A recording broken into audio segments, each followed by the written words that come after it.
Kita tunduk kepala dan kita berdoa. Tuhan Allah Bapa di surga, sungguh kami bersyukur pagi-pagi sekali Engkau bangunkan kami dan ingatkan kami bahwa hari ini adalah hari yang Tuhan ingatkan untuk kami bersekutu, berkumpul dalam ibadah. Satu tujuan saat ini Tuhan, setiap pujian kami berkumandang dan Tuhan disukakan.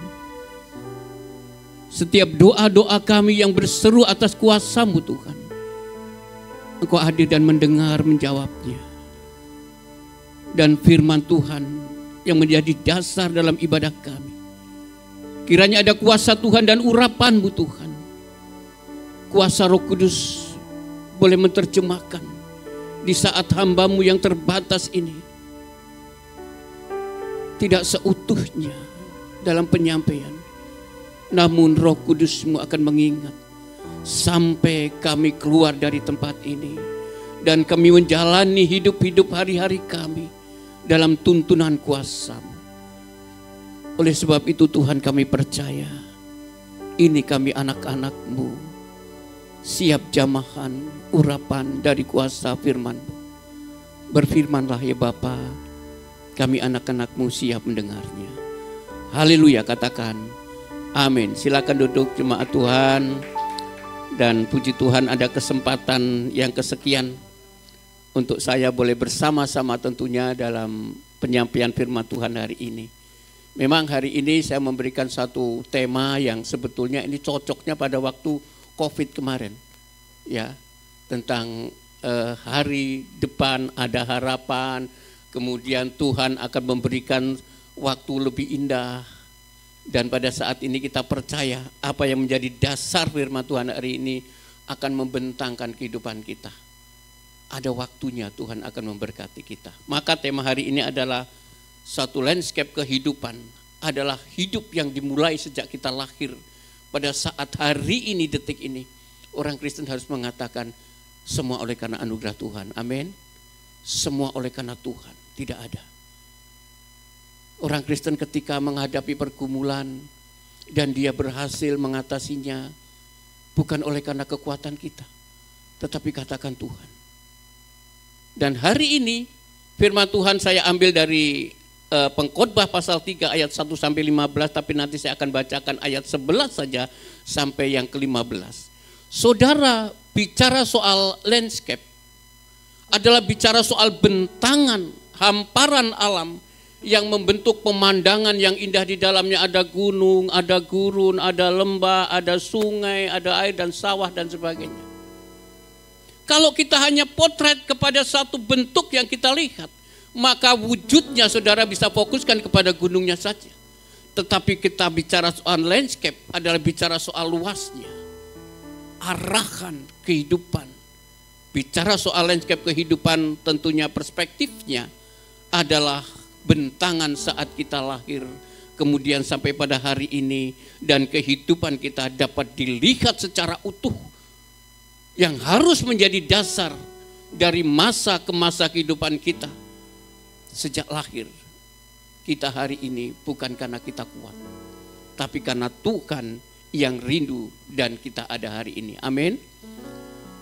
Landscape kehidupan pernah ditaparkan kepada Nabi Musa, yaitu ketika melihat Kanaan. Nabi Musa tidak diizinkan oleh Allah untuk masuk ke dalam satu area, satu zona di mana menjadi kerinduan bangsa itu dari Mesir dibawa kemudian masuk ke tanah Kanaan. Tidak, oleh karena kesalahan yang kecil. Tapi bukan itu fokusnya. Nanti fokusnya pada pengkhotbah, pada Salomo. Melihat dari jauh dan melihat keadaan itu, dalam perjalanan itu, Musa hanya melihat dan membayangkan ada satu, mengapa aku tidak diizinkan? Bukan karena usianya, Tuhan bisa membuat usia itu kuat. Tetapi kesalahan di Meriba yang mengatakan bangsa ini tegar tekuk, dan Tuhan tidak suka dengan itu. Akhirnya apa yang Tuhan katakan? Karena kamu marah, Musa, kamu tidak akan masuk ke tanah itu.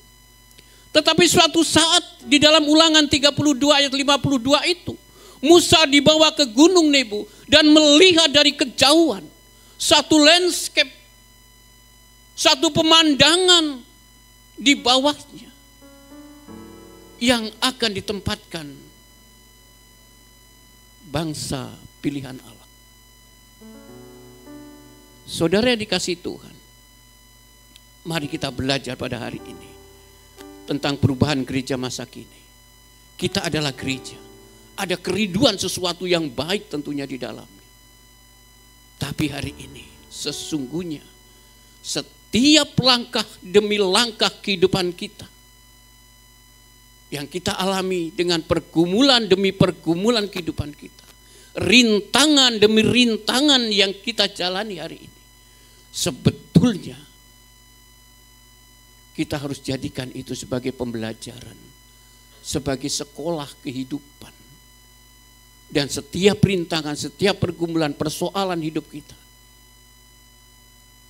itu adalah ujian yang Tuhan izinkan bagi kita.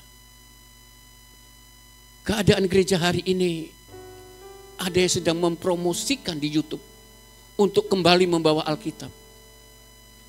Tapi tidak ada yang like, karena sudah nyaman dengan Alkitab yang kita bawa ini. Ya, sedang dipromosikan. Dan saya lihat baru saja ke Gramedia masih numpuk. Dan saya katakan kepada kasir, ada yang beli Alkitab? Belum ada seminggu ini. Saudara yang dikasihi Tuhan, keadaan gereja masa kini dan hari ini. Kalau hari ini kita misah dan Tuhan tuntun pada hari ini, dan bersyukurnya kita. Karena di luar sana orang sudah abai dengan gereja. Persekutuan unity kita. Tapi kembali saya katakan, setiap langkah kehidupan kita sampai usia kita hari ini, pembelajaran dan sekolah kehidupan kita, menghadapi ujian-ujian hari ini, dan kita menjadi orang-orang yang lulus, karena saudara masih setia kepada Tuhan. Katakan amin untuk diri sendiri. Saudara, mari saya akan posisikan Pengkhotbah 3 ayat 1 sampai 15 ini. Dan saya akan bacakan bagi saudara. Atau mungkin dari layar bisa dibaca, bisa ditampilkan. Nanti kita akan baca sama-sama. Pengkhotbah pasal 3 ini bicara soal perubahan yang hari-hari di mana kehidupan manusia tidak ada yang bisa menentukan. Perubahan ini bukan sekedar perubahan pengharapan, tapi perubahan ini adalah perubahan kesia-siaan dari setiap orang yang berjalan, yang berada di bawah matahari. Demikian Salomo menulis tema dalam pengkhotbah ini. Dengan tema besar adalah kesia-siaan. Tetapi ujung dari kesia-siaan itu bagi orang yang mengikuti dan mau berjalan di dalam landscape kehidupan itu, Tuhan menyediakan indah pada waktunya. Yang tujuan utamanya adalah takut akan Tuhan. Saya akan bacakan ayat yang ke-11 sampai yang ke-15 demikian. Kalau di ayat 1 sampai yang ke-10, di situ telah tertulis 29 kata ada waktunya untuk. Segala sesuatu ada waktunya untuk. Ada 29 kata itu tertulis. Dan itu menunjukkan ada dua pasangan-pasangan. Ada lahir, ada mati. Ada menanam dan pada saat mencabut tanaman. Dan demikian hidup kita. Tetapi ayat ke-11 katakan, Ia membuat segala sesuatu indah pada waktunya. Indah pada waktunya. Bahkan Ia memberikan kekekalan. Ini yang disebut dengan kata masa depan gereja. Kata Kristus, kristologi dimasukkan di dalam teologi ini. Dalam hati mereka. Tetapi manusia tidak dapat menyelami pekerjaan yang dilakukan Allah dari awal sampai saat ini. Sampai akhir. Tidak ada manusia yang mengetahui. Tidak ada manusia yang memiliki rancangan sebagus apapun, kalau itu sukses itu karena Tuhan. Ayat 12. Aku tahu bahwa untuk mereka tak ada yang lebih baik daripada bersuka-suka dan menikmati kesenangan dalam hidup mereka. Ayat 13. Sangat penting untuk kita pahami. Dan bahwa setiap orang dapat makan, minum, dan menikmati kesenangan dalam segala jeripayahnya, itu juga adalah pemberian Allah. Katakan, semua yang ada dalam diriku adalah punya Tuhan. Ya. Aku tahu bahwa segala sesuatu yang dilakukan Allah akan tetap ada untuk selamanya. Itu tak dapat ditambah dan tak dapat dikurang. Allah berbuat demikian supaya manusia takut akan Dia. Yang sekarang ada dulu, sudah ada, dan yang akan ada sudah lama ada, dan Allah mencari yang sudah lalu. Artinya bahwa Allah tidak berubah dari dulu dan sekarang. Ketetapan Allah tidak dipengaruhi oleh doa kita, tidak dipengaruhi oleh keadaan hidup kita, tetapi dipengaruhi oleh kesetiaan saudara kepada Dia. Oleh karena ketundukan saudara kepada Tuhan. Ditulis oleh Salomo pada tahun 935 sebelum Masehi, artinya jauh sekali. Pada saat dia jadi raja, diurapi menjadi raja sekitar umur 20 dan 40 tahun memerintahkan bangsa Israel ini. Mengganti Daud. Ada kata segala sesuatu, ada masanya. Yang dipersempit, kata itu menjadi ada waktunya untuk melakukan segala aktivitas. Melakukan hamparan kehidupan kita sampai hari ini. Yang syarat dengan pergumulan, yang syarat dengan rintangan, yang syarat dengan berbagai macam kesenangan-kesenangan. Terpapar dengan jelas. Ada waktunya untuk. Raja Salomo saya kira menulis kitab ini untuk menyadarkan dari segala kesia-siaan yang kita perbuat untuk kembali kepada ayat 13. Semua itu milik Tuhan. Jangan kita bablas. Jangan kita meluncur dengan kesenangan itu. Salomo menulis ini menyadarkan ada pengharapan dalam kehidupan manusia. Tidak ada dosa yang tidak diampuni. Tidak ada kesalahan yang tidak bisa diperbaiki. Di saat kita mau datang kepada Tuhan, apapun itu. Saudara yang dikasih Tuhan, ketika Allah dalam firman-Nya menyatakan tidak berubah, manusia seharusnya menyesuaikan firman itu. Bukan firman yang menyesuaikan kita. Jalan serta Yesus. Kita yang dituntun Tuhan. Kita yang minta kepada Tuhan, tuntunlah jalanku Tuhan. Supaya kehidupan kita tidak meluncur dalam kesia-siaan. Kesia-siaan ada pengharapan kekal di dalam Tuhan Yesus. Dan semuanya ini oleh karena Allah yang menentukan.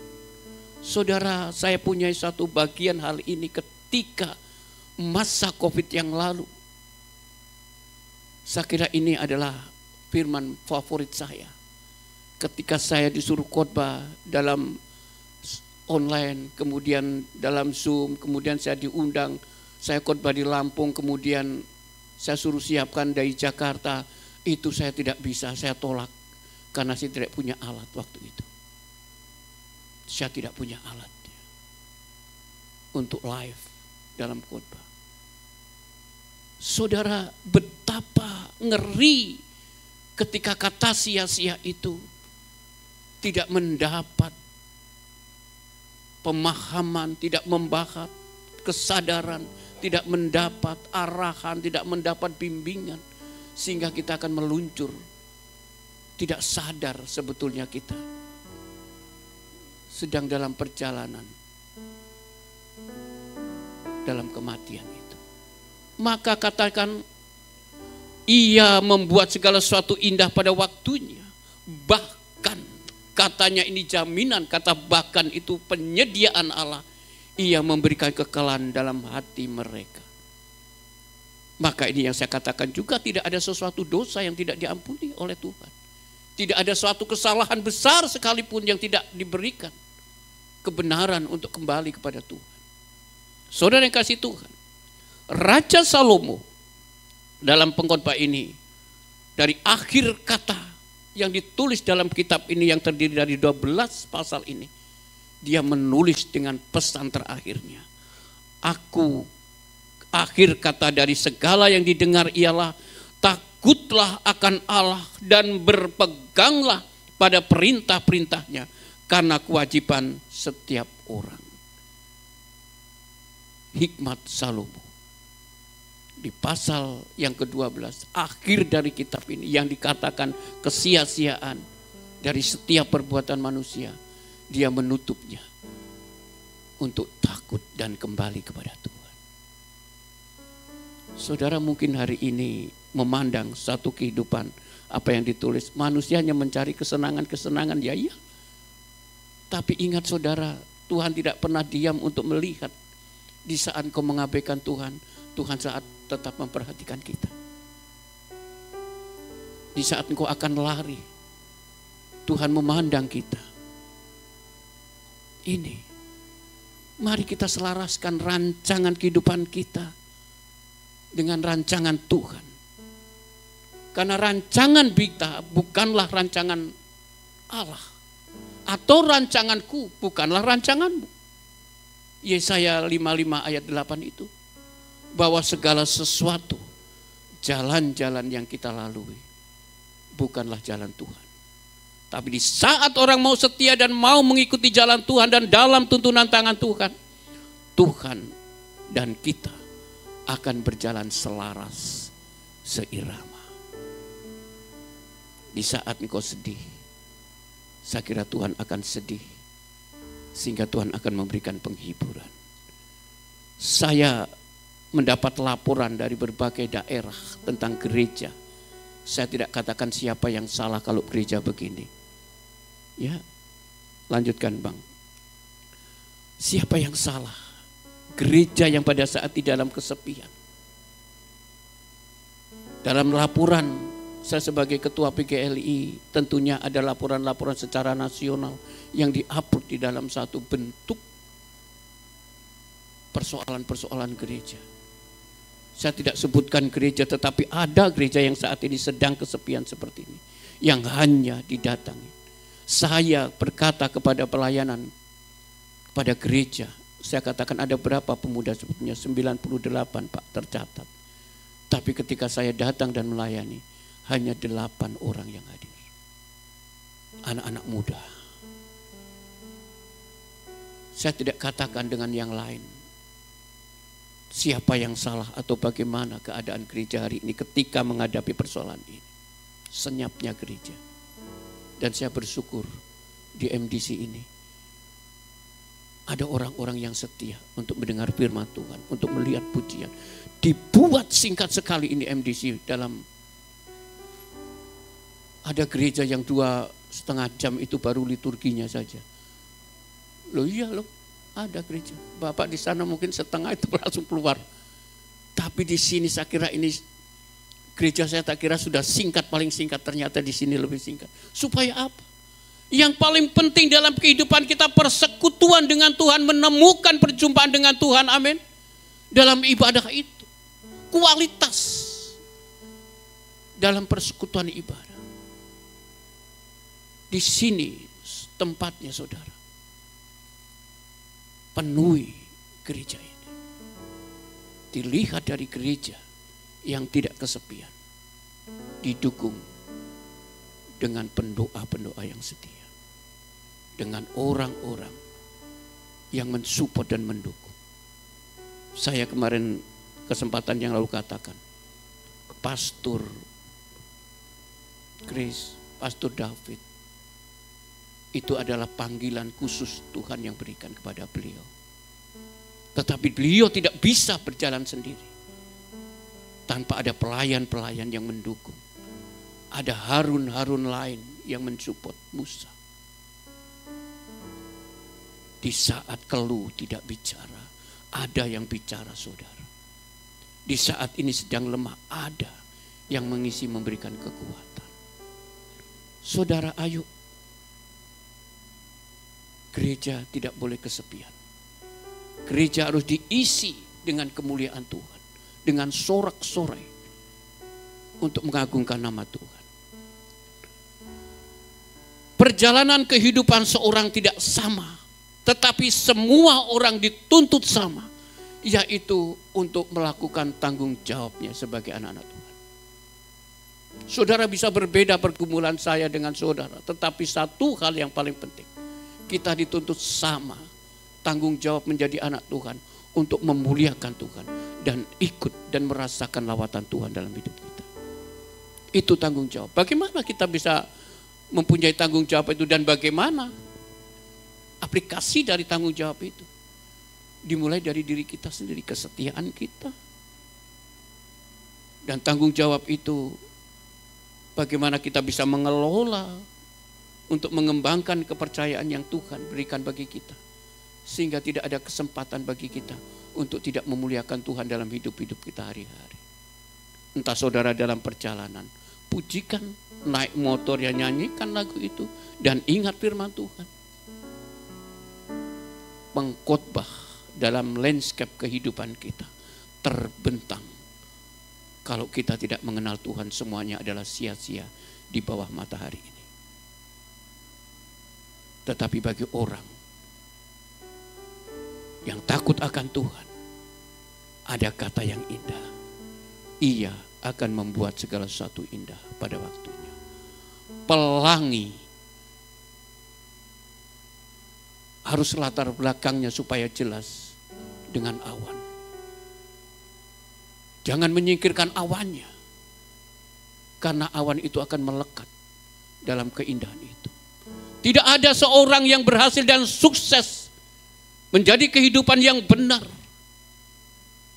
tanpa didasari oleh pergumulan yang berat, tanpa didasari oleh persoalan-persoalan hidup yang kita sendiri harus menyelesaikan. Tapi kalau Tuhan kita libatkan dalam hal itu,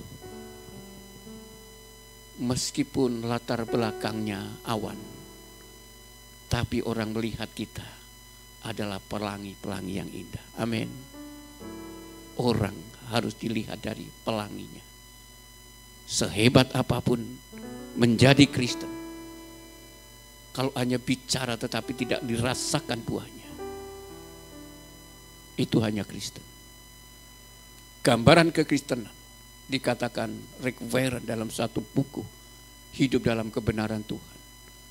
Bagaikan kita merawat taman, menanam satu pohon misalnya duren. Biarkan duren itu kita rawat sampai pada akhirnya dia bertumbuh dan berbunga. Betapa senangnya kita melihat bunga duren yang kita tanam. Apalagi buahnya banyak dan enak dan sebagainya. Sampai pada akhirnya yang kita tanam itu berbuah dan bisa dinikmati oleh orang lain. Rick Warren mengatakan itu. Kita menjadi orang Kristen harus dirawat. Maka tanggung jawab yang pertama, bagaimana dan apa bentuk tanggung jawab kita terhadap kepercayaan Tuhan. Kita akan melihat tanggung jawab secara internal. Diri kita sendiri selesaikan. Menyelesaikan diri sendiri. Dan ini menjadi dasar kehidupan kita. Kasihilah dirimu sendiri. Olahraga itu penting. Ya, Pastor, olahraga itu penting. Supaya orang kita bicara sehat, ada karena memang kita sehat. Makannya sehat, tapi kita gak sehat. Bagaimana kita bisa menerapkan hal itu?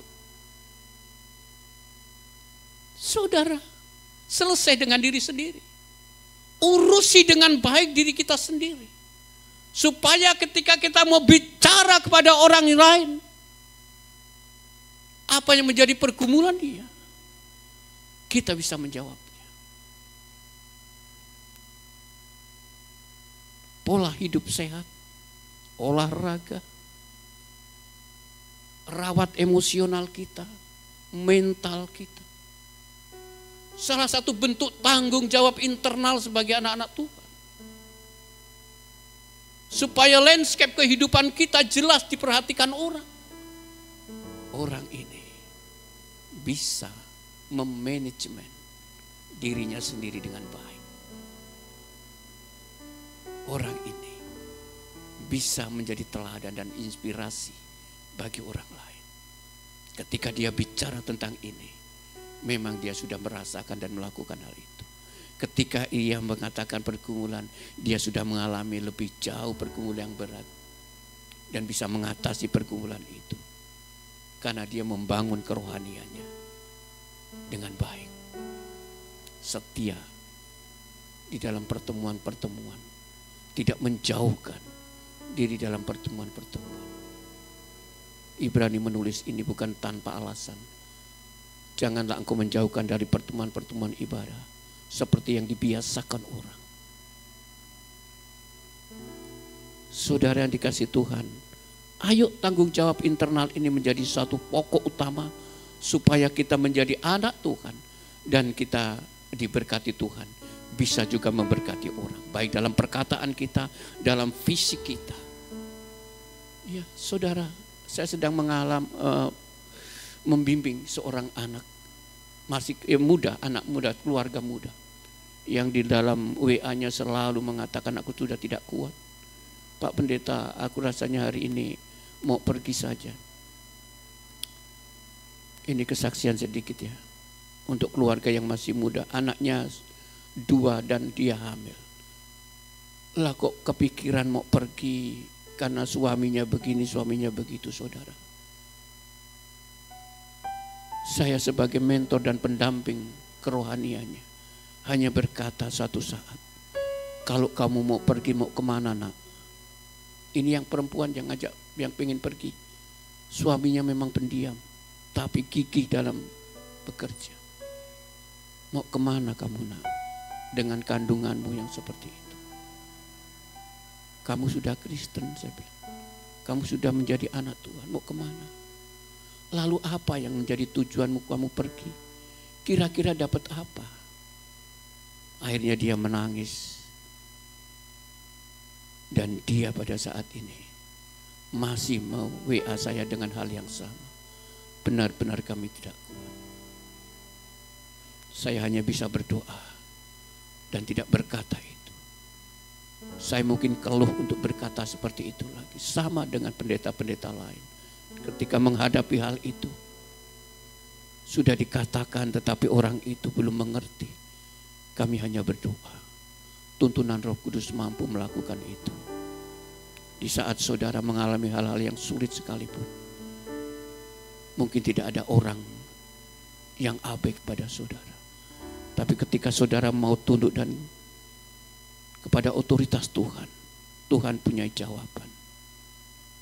Saudara, semakin luasnya apa yang kita lihat secara alami dalam kehidupan kita.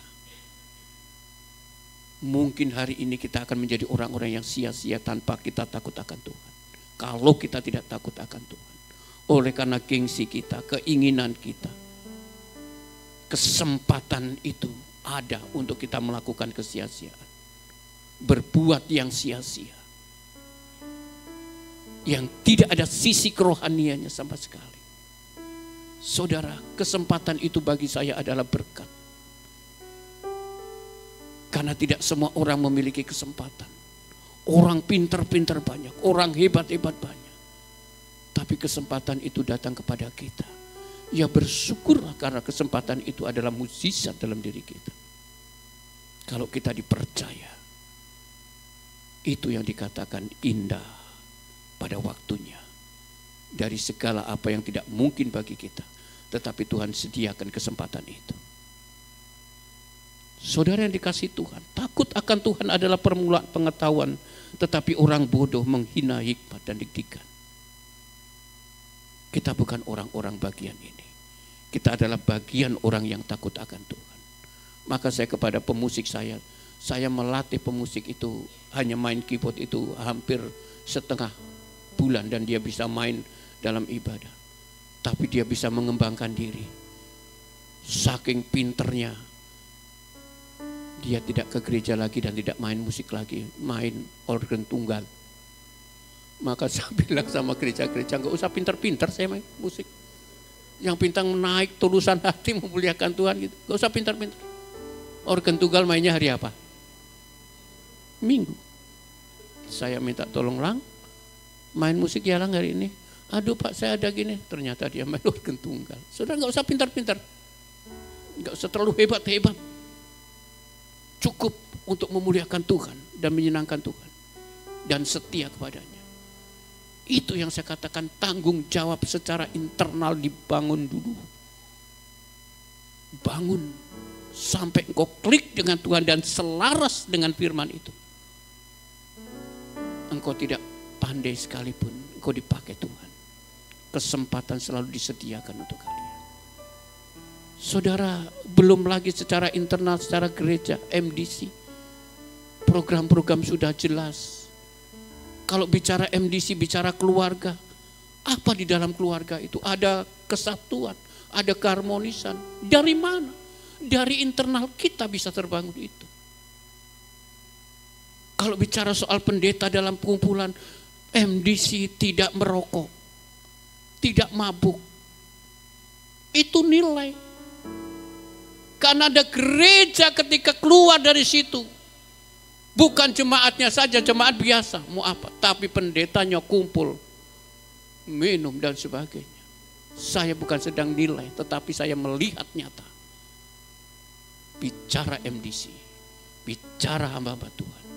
Tidak merokok, tidak minuman keras. Tidak melakukan hal yang sia-sia.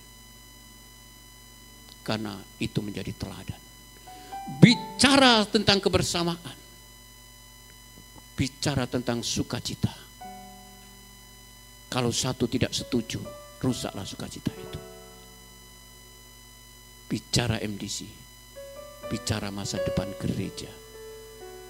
Secara profetik, secara rohani. Bukan hanya sekedar ibadah. Tetapi ada sukacita yang dibangun.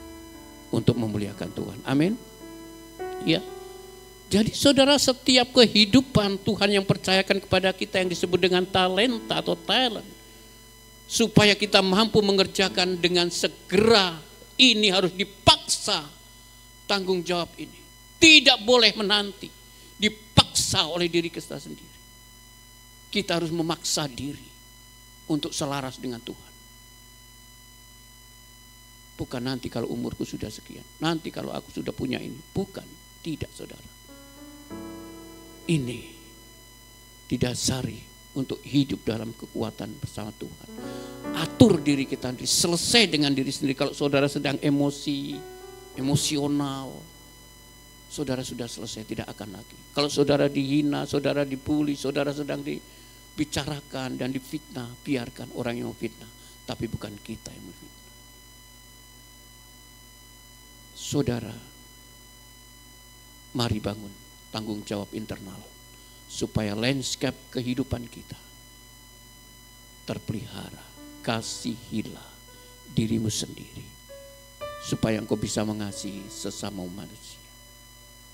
Yang kedua, tanggung jawab vertikal adalah kasih Allah yang sudah dihadirkan kepada kita.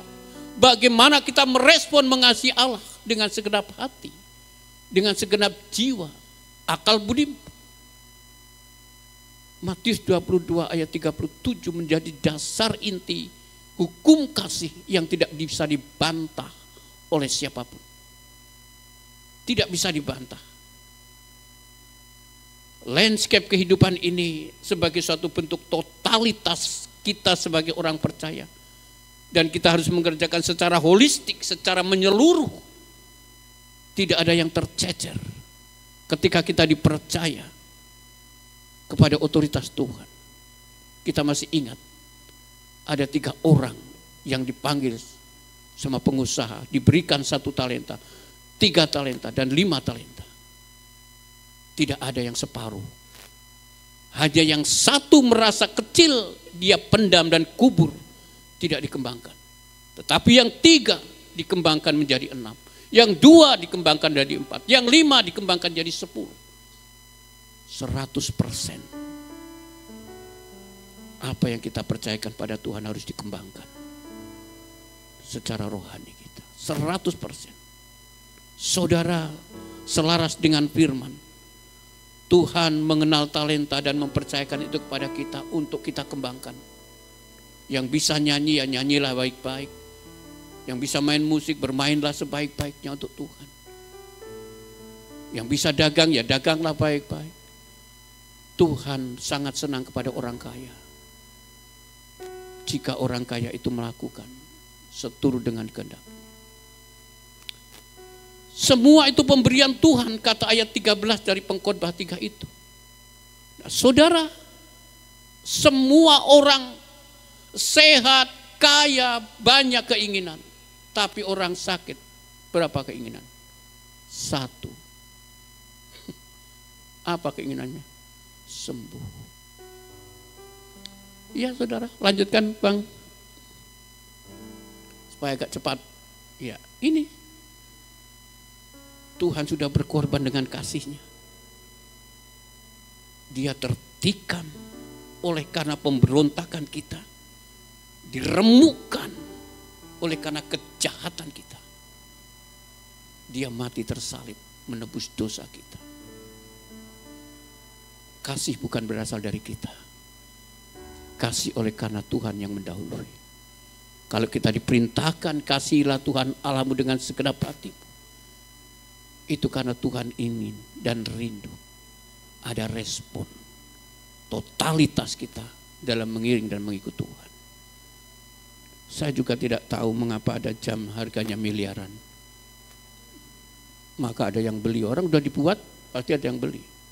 Saudara buatlah yang premium, apa kerupuk premium atau apa yang premium. Pasti ada yang beli.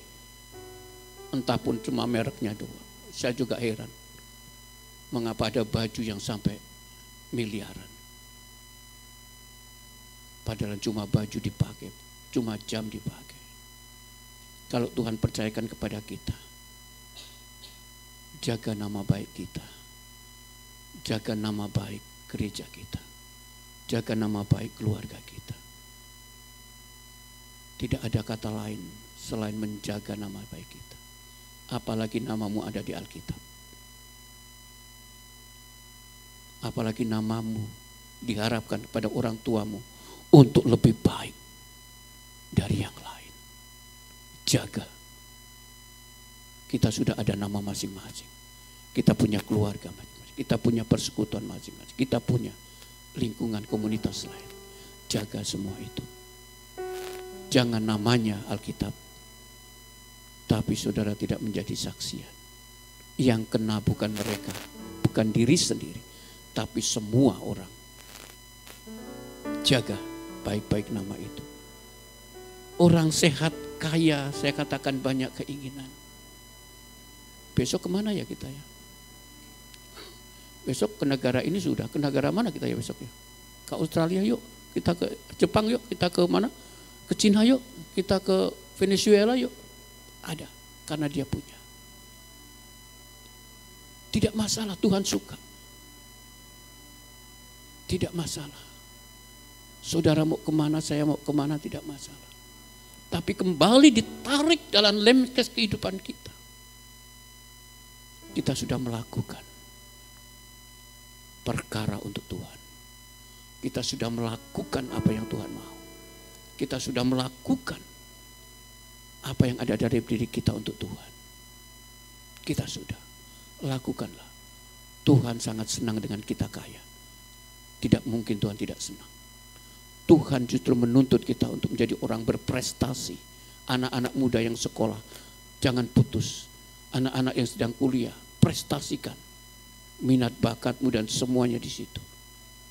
Tunjukkan bahwa dalam dirimu ada kemuliaan Tuhan yang bekerja atas kita. Lanjutkan bro. Nah, saudara, Billy Graham berkata begini, tidak salah kita memiliki kekayaan, tapi yang salah jika kekayaan itu memiliki hidup kita. Kita terbelenggu oleh itu, sehingga kau lupa dari mana pemberian itu.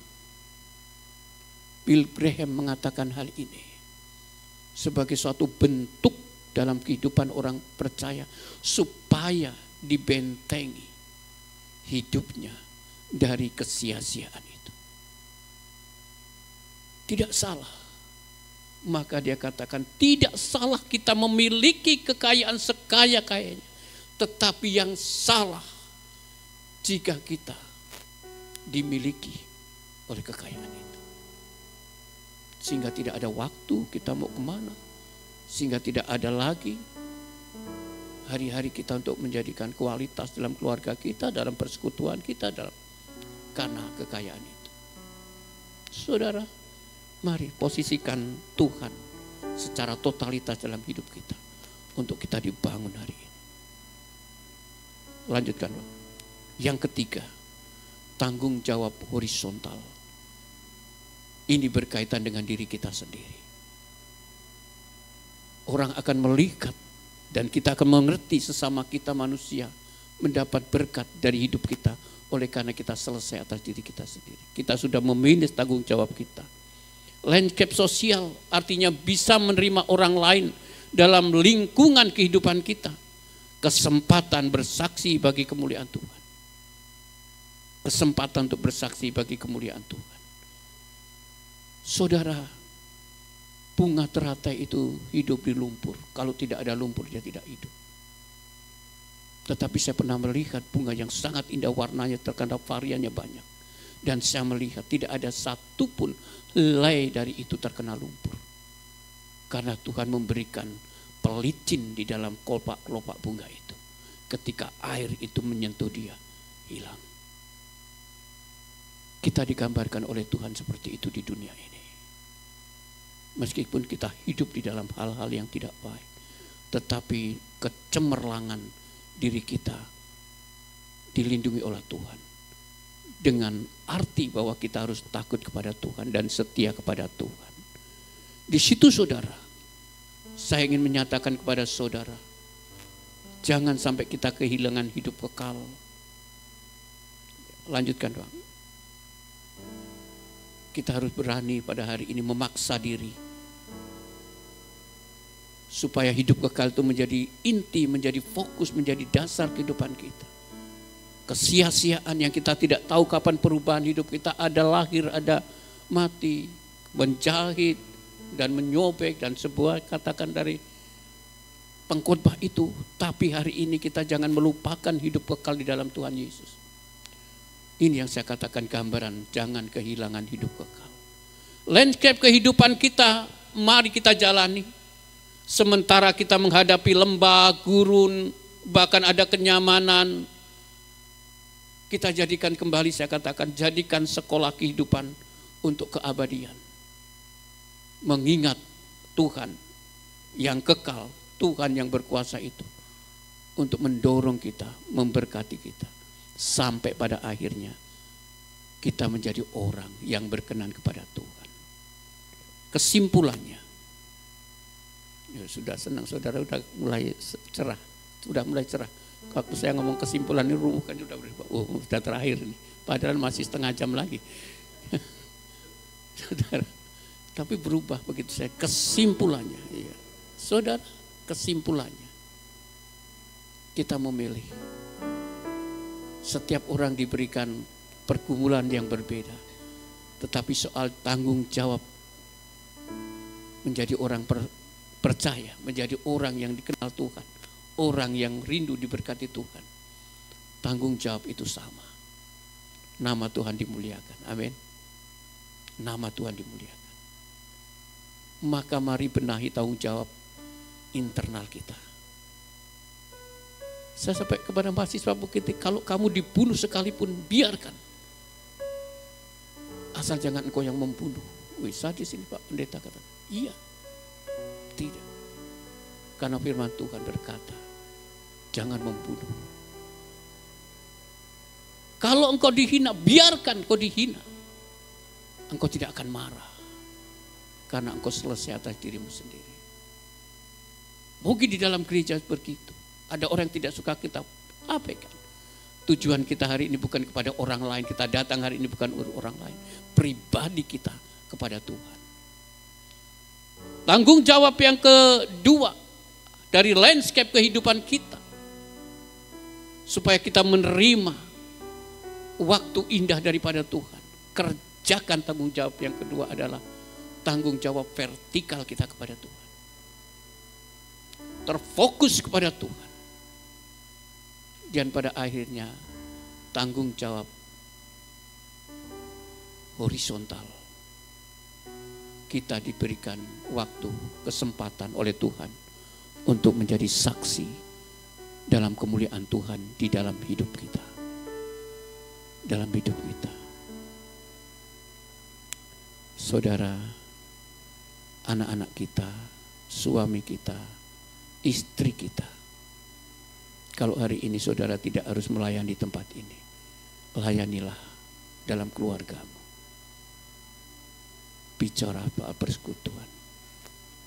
Di pekerjaanmu, ada orang-orang yang tidak mengenal Tuhan dan kau mengenalnya. Tampilkan inspirasimu, tampilkan keselarasanmu dengan Tuhan. Dari perkataanmu, dari tingkah lakumu, dari perbuatan kita.